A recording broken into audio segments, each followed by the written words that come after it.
Good morning. I'm Bob Gunnell, family spokesperson for the Ali family. This morning, I'll be giving further details on Friday afternoon's memorial service, as well as announcing a janazah that will be open to members of all faiths on Thursday. At the conclusion of my remarks, I'll be taking questions about the memorial service. Muhammad Ali's funeral memorial will take place in his hometown of Louisville, Kentucky on Friday, June 10th at 2 p.m. at the KFC Yum Center. The service will be open to the public, and those who cannot attend can view a live stream at alicenter.org. Credentialed media will be allowed inside the funeral at the KFC Yum Center. Media can request credentials at muhammadAliCredential.com. Media will be contacted when credentials are ready for pickup at the Louisville Marriott downtown, 280 West Jefferson Street. I also have further details on the memorial service, as well as additional eulogists. We will begin the service with Quranic chants. The service will be presided over by Imam Shakir.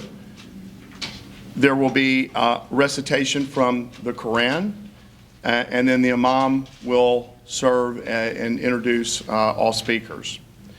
The clerics confirmed at this point are the Reverend Kevin Cosby from Louisville,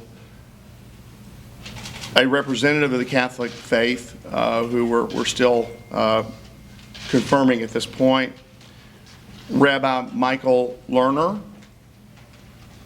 Rabbi Joe Rapport from Louisville, the Temple Synagogue, a representative of the Buddhist religion, and representing the Mormon religion is U.S. Senator Orrin Hatch.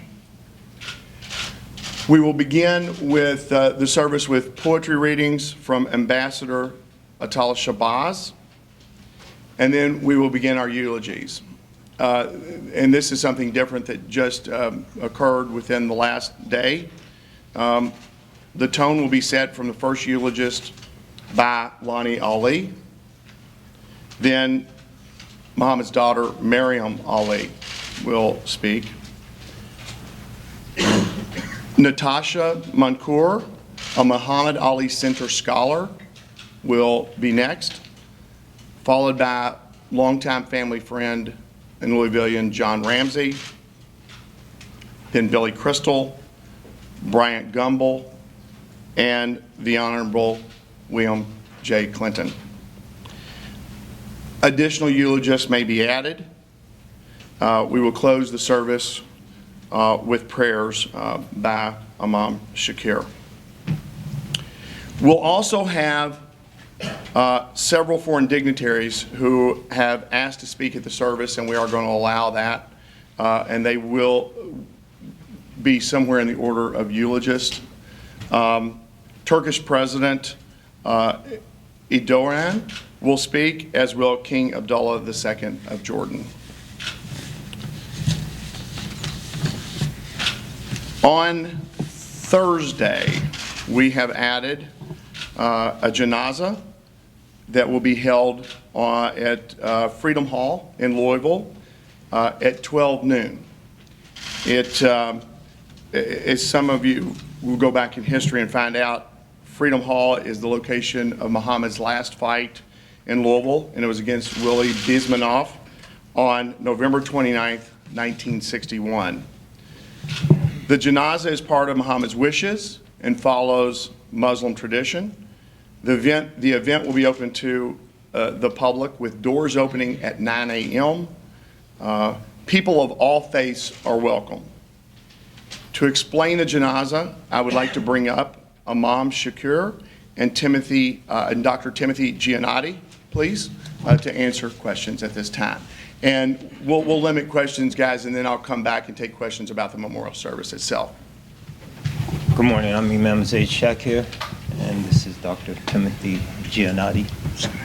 So the janazah prayer or funeral prayer is an obligation that the Muslim community in its entirety owes to any deceased individual from the community.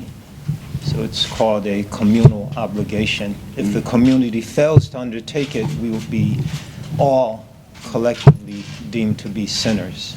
It's a simple process where the believers stand up and engage in a brief prayer. Customarily, there might be a few comments by those who knew him or some Quranic recitation, but it's fairly simple. So I'll turn it over to Dr. Giannotti. No, I would just like to highlight the significance. Muhammad Ali belonged to so many communities and to so many people. People have come up to me on the streets over the last several days, both in Arizona and here, saying that, he belonged to us. And certainly the Muslim community feels that they have a special relationship with Muhammad Ali. And so this Thursday funeral prayer service is critically important, I think, for the global Muslim community to say goodbye to their beloved champ in a way that is very traditional, open to everyone, but a way that is, for Muslims, this will be the funeral proper. And so it's critically important. So we've been preparing now for some years to make sure that all of Muhammad's wishes will be honored, and that we will journey through these days of mourning and celebration of his life in a way that is true to his spirit and true to all the communities of which he was such an integral part.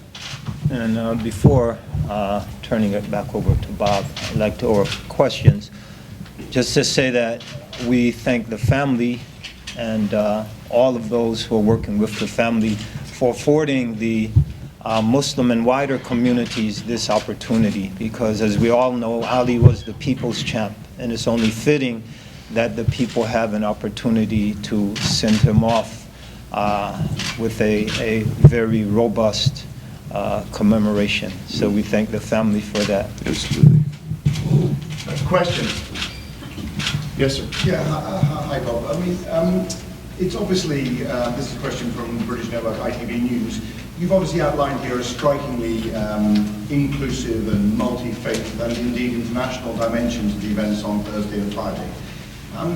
Given that there's this kind of sharp political rhetoric here at the moment, and indeed the Islamophobia in some quarters, are you hoping, is it your expectation that this sends out a powerful message of inclusion across America?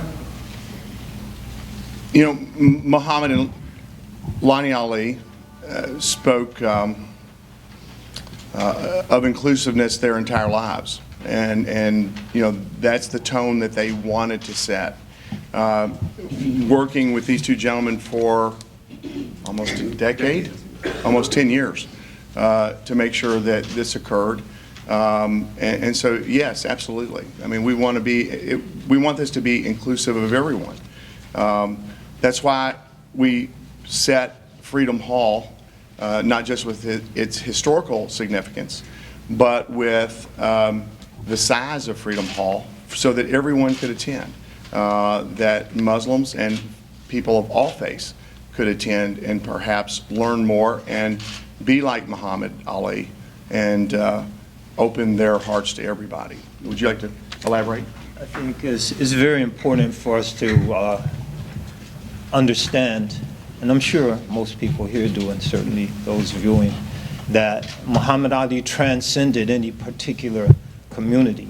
He was larger than the Muslim community, larger than the African American community, larger than the American community. He was a global figure, he was a giant, and I think it's only fitting that all communities, all nations have an opportunity to participate in this last episode, if you will. Yes, sir. In terms of members of the public, how many will be able to attend both services, and how do they get tickets? So we'll have a media briefing this afternoon at 5:30 to talk more about obtaining tickets for the memorial service and to explain that. But 15,500 people at the Yum Center, 18,000 people at Freedom Hall. Yes, sir. Yes, sir. Ryan Smith, ABC News. You mentioned the plans that have been going on, gentlemen, for the past decade even. What message do you think Muhammad Ali wanted to send to the world with the memorial service plans this week? So the memorial service, through a small group of advisors, was developed, and through Muhammad's wishes. Everything that we're doing here was blessed by Muhammad Ali and was requested. So, you know, he wanted the memorial service to reflect his life and how he lived, and the fact that, you know, he wanted everyone to be able to attend. He was the people's champ, and so he wanted that memorial service to reflect that. Anybody else? Yes, sir. Dave Zero with ESPN. Is there a private viewing for the family tonight? There will be a private viewing, but we're not announcing that publicly. Tim wants to add something. Yes, Dr. Giannotti. I just wanted to add that the message that we'll be sending out is not our message. This was really designed and intended by the champ himself to be his last statement to the people of planet Earth. And we are trying to keep very clear, to keep our eyes on the fact that this is his message. And the love and the reverence and the inclusivity that we're going to experience over the coming days is really a reflection of his message to the people of planet Earth and not ours. But Tim, on that point, I mean, do you feel that in this sharply political season it has extra resonance given some of the Islamophobic comments? And so, you know, I'll set that clear because that question has been asked by multiple media. This is not a political statement. This is not about politics. This is about how Muhammad Ali lived his life. And so the inclusiveness is not meant to set out a political statement. It's meant to reflect how he lived his entire life. Ready? Question for Bob. You mentioned some of the foreign dignitaries. Has the White House reached out with an interest, or has the White House been invited in any way to participate? I have no comment about that at this time. As more details become available, I'll keep you apprised. There was one thing I want to correct. There was an erroneous media report that the Dalai Lama would be attending. He was invited. He is not attending. He is going to be in India on Friday and send his regrets and condolences to Lonnie in a personal message.